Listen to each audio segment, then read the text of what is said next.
स्वागत है देवी और सज्जनों। आज हम आपके लिए लाए हैं एक बेहद रोमांचक और मजेदार प्रतियोगिता। आज की इस प्रतियोगिता में हम जानेंगे कि कौन सा नाश्ता है सबसे बेहतरीन। हमारे पास 3 प्रतियोगी हैं, पोहा, दलिया और ओट्स। ये तीनों ही अपने अपने गुणों के लिए जाने जाते हैं। ये तीनों ही ब्रेकफास्ट के किंग कहलाते हैं। लेकिन असली राजा कौन है, ये जानना बेहद दिलचस्प होगा। पर असली राजा कौन है? कौन है सबसे हेल्दी, सबसे टेस्टी और सबसे ज्यादा पॉकेट फ्रेंडली? आज हम करेंगे इनका पोस्टमार्टम और देखेंगे कौन किस पर भारी पड़ता है। सबसे पहले बात करेंगे हेल्थ की। पोहा, दलिया और ओट्स में से कौन सबसे हेल्दी है? पोहा में है आयरन और कार्बोहाइड्रेट्स, दलिया में है फाइबर और प्रोटीन और ओट्स में है विटामिन और मिनरल्स। अब बात करते हैं स्वाद की। पोहा का हल्का और चटपटा स्वाद, दलिया का सादा और पौष्टिक स्वाद और ओट्स का मलाईदार और मीठा स्वाद। और सबसे महत्वपूर्ण, कौन है सबसे पॉकेट फ्रेंडली? पोहा सस्ता और आसानी से उपलब्ध, दलिया भी किफायती और ओट्स थोड़ा महंगा लेकिन स्वास्थ्य के लिए फायदेमंद। तो तैयार हो जाइए एक खतरनाक जंग के लिए, जहां मैदान में उतरेंगे ये तीनों योद्धा। कौन जीतेगा ये जंग? एक तरफ है हमारा देसी चैंपियन पोहा, जो अपने स्वाद और सादगी के लिए मशहूर है। दूसरी तरफ है हेल्थ का बादशाह दलिया, जो अपने पौष्टिक गुणों के लिए जाना जाता है। और तीसरे कोने में खड़े हैं विदेशी पहलवान ओट्स, जो अपने अंतरराष्ट्रीय स्वाद और स्वास्थ्य लाभ के लिए प्रसिद्ध है। कौन जीतेगा ये जंग? किसके पास है सबसे ज्यादा ताकत? किसके पास है सबसे ज्यादा स्टेमिना? ये जानने के लिए बने रहिए हमारे साथ, क्योंकि ये वीडियो होने वाला है बहुत ही ज्यादा मजेदार। तो चलिए शुरू करते हैं इस महायुद्ध को और देखते हैं कौन बनता है ब्रेकफास्ट का असली राजा। बने रहिए हमारे साथ, क्योंकि आगे आने वाले मुकाबले में और भी मजेदार बातें होंगी, क्योंकि ये वीडियो होने वाला है बहुत ही ज्यादा मजेदार और रोमांचक। तो भाइयों और बहनों, आगाज करते हैं पहले राउंड का, जिसका नाम है पोषण का पंच। आज हम 3 प्रमुख खाद्य पदार्थों का मुकाबला कराएंगे, पोहा, दलिया और ओट्स। ये तीनों ही हमारे नाश्ते का हिस्सा बन सकते हैं, लेकिन कौन सा सबसे पौष्टिक है, चलिए जानते हैं। इस राउंड में हम देखेंगे कि इन तीनों में से सबसे ज्यादा पौष्टिक कौन है। हम इनकी कैलोरी, प्रोटीन, फैट और फाइबर की तुलना करेंगे। तो तैयार हो जाइए, क्योंकि मुकाबला होने वाला है बहुत ही दिलचस्प। हमने तीनों ही खिलाड़ियों को 40 ग्राम के हिसाब से लिया है। यह सुनिश्चित करने के लिए कि तुलना निष्पक्ष हो, हमने सभी की मात्रा समान रखी है। अब देखते हैं कि कौन सा खाद्य पदार्थ सबसे बेहतर प्रदर्शन करता है। सबसे पहले बात करते हैं कैलोरी की। पोहा में है 142 कैलोरी, जो कि एक हल्का और संतुलित नाश्ता बनाता है। यह उन लोगों के लिए अच्छा है जो अपने कैलोरी इंटेक को नियंत्रित करना चाहते हैं। दलिया में है 144 कैलोरी, जो पोहा से थोड़ी सी ज्यादा है। और ओट्स में है 163 कैलोरी, जो इन तीनों में सबसे ज्यादा है। मतलब ओट्स थोड़ा सा हैवी है, पर ज्यादा फर्क नहीं है। कैलोरी के मामले में तीनों ही विकल्प अच्छे हैं, लेकिन ओट्स थोड़ा भारी है। अब बात करते हैं प्रोटीन की, जो हमारे शरीर के निर्माण और मरम्मत के लिए आवश्यक है। प्रोटीन की मात्रा में दलिया सबसे आगे है, जो इसे एक बेहतरीन विकल्प बनाता है। दलिया में प्रोटीन की मात्रा सबसे ज्यादा है, उसके बाद ओट्स और आखिर में आता है हमारा प्यारा पोहा। प्रोटीन के मामले में दलिया सबसे अच्छा है, लेकिन ओट्स भी एक अच्छा विकल्प है। अब बात करते हैं फैट की। फैट की मात्रा में भी दलिया सबसे कम फैट वाला है, जो इसे एक और प्लस पॉइंट देता है। उसके बाद ओट्स और फिर पोहा आता है। फैट की मात्रा में दलिया सबसे कम है, जो इसे एक हेल्दी विकल्प बनाता है। ओट्स में थोड़ा ज्यादा फैट है, लेकिन यह भी एक अच्छा विकल्प है। पोहा में फैट की मात्रा सबसे ज्यादा है, लेकिन यह भी एक संतुलित नाश्ता हो सकता है। अब आते हैं फाइबर पर, जो हमारे पाचन तंत्र के लिए बहुत महत्वपूर्ण है। फाइबर की मात्रा सबसे कम, उसके बाद ओट्स और आखिर में पोहा।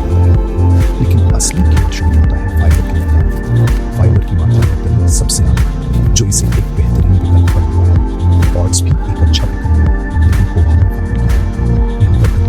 सबसे आगे। उसके बाद ओट्स और पोहा भाई साहब तो रिंग से ही बाहर हो गए। फाइबर की कमी के चलते पोहा को इस प्रतियोगिता से बाहर होना पड़ा। फाइबर की कमी के चलते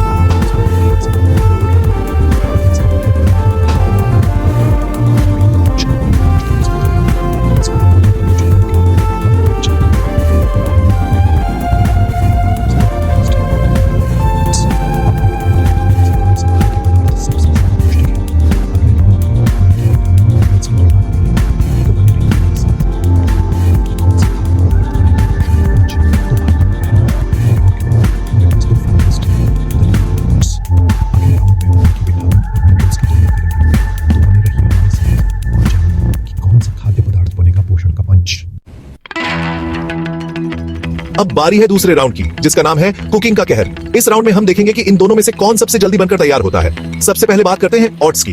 ओट्स, वो भी इंस्टेंट वाले, बनते हैं सिर्फ 5 मिनट में। जी हाँ, आपने सही सुना, सिर्फ 5 मिनट। अब आते हैं दलिया पर। दलिया भाई साहब को बनने में लगते हैं 15-20 मिनट। अरे भाई, इतनी देर कौन इंतजार करेगा? तो साफ है कि इस राउंड का विजेता है ओट्स। ओट्स ने अपनी स्पीड से सबको पीछे छोड़ दिया है।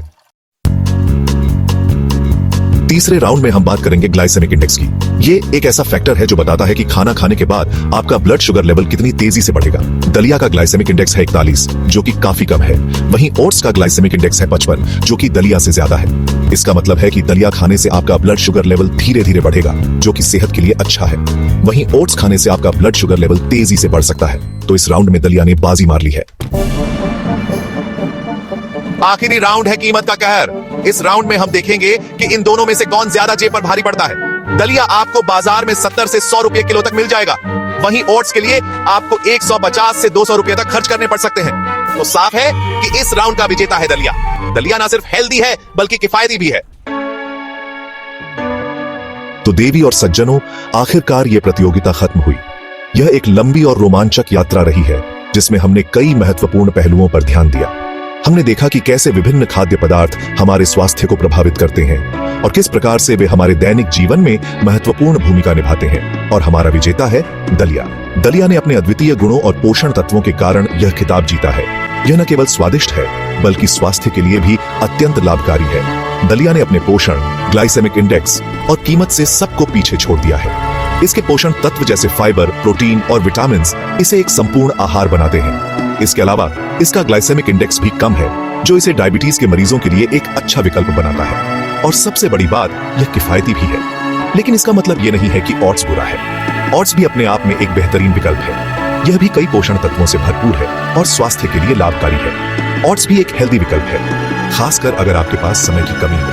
यह जल्दी तैयार हो जाता है और इसे विभिन्न तरीकों से खाया जा सकता है। आप इसे दूध, दही या फलों के साथ खा सकते हैं।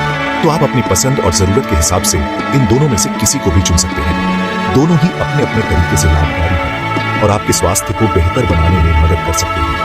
तो प्रतियोगिता का विजेता है दलिया। लेकिन याद रखिए, यह केवल एक प्रतियोगिता है और दोनों ही विकल्प स्वस्थ हैं। पर दोनों ही स्वस्थ विकल्प हैं। आप अपनी डाइट में इन्हें शामिल कर सकते हैं और अपने स्वास्थ्य को बेहतर बना सकते हैं। इन्हें अपनी डाइट में शामिल करें।